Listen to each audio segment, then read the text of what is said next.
We've got some breaking news out of Alabama and the manhunt for the corrections officer and prison inmate who disappeared last Friday. Authorities say they found the car they believe Vicky White and Casey White were driving after they disappeared. NBC News correspondent Sam Brock in Florence, Alabama, with the stories we've been saying all week that has just captivated our attention. And we have a development. So, Sam, where did investigators find that car? What did they learn once they did? What new information do you have?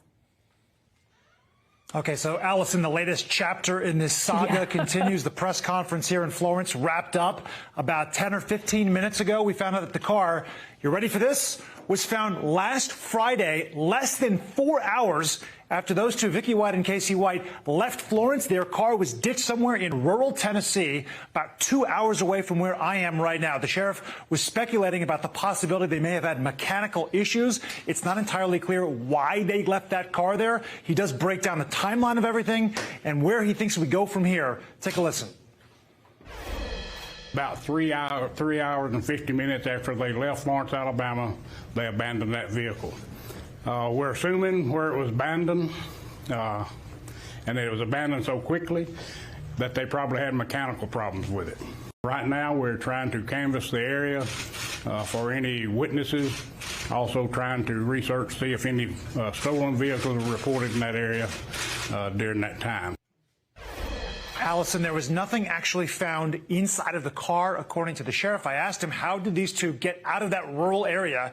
They ditched the car. Did they have someone else helping them? Was there something waiting? He says he thinks that they were just walking or had someone pick them up to get out of town. Although I will say this, we now also know that Vicky White had about $90,000 cash on hand because she went to a number of banks, according to the district attorney here, in the days leading up to this escape. So not clear if they bought another car, were able to hitch a ride, but I would also point out this was on Friday.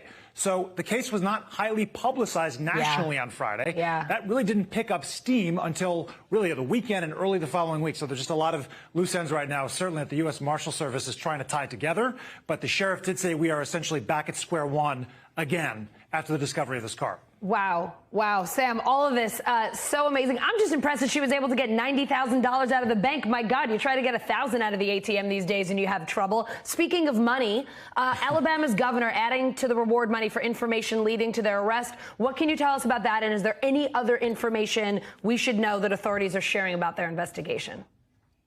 So they have bumped up the reward money now, not substantially, I would say. From what we heard from the district attorney, it sounds like this is the maximum they can go, which is $15,000 total now for Casey White, $10,000 for Vicky White. So it's been upped by about $5,000. Whether that'll be enough to produce more tips, it's hard to say. But we do know, according to U.S. Marshals, that they've been receiving tips from every corner of the country. And this has been going on for days now. They're certainly trying to track them all down. They have branches and task forces all over the U.S. looking into these tips. But at the moment, there's no credible information, according to that agency. So we're waiting for more on where they might be going next. They being the couple, of course, because they ditched this a week ago in Tennessee. They could be anywhere in the country at this point. So it sort of boggles the mind. And we are waiting for an update. I'm going to be speaking with the U.S. Marshal Service momentarily. All right, Sam Brock, great update so far. Thank you so much. We look forward to hearing more. You know how much we're into this case. No doubt about it. And I'm sure we'll be talking again. Thank you, Allison. Sam. Thanks for watching our YouTube channel. Follow today's top stories and breaking news by downloading the NBC News app.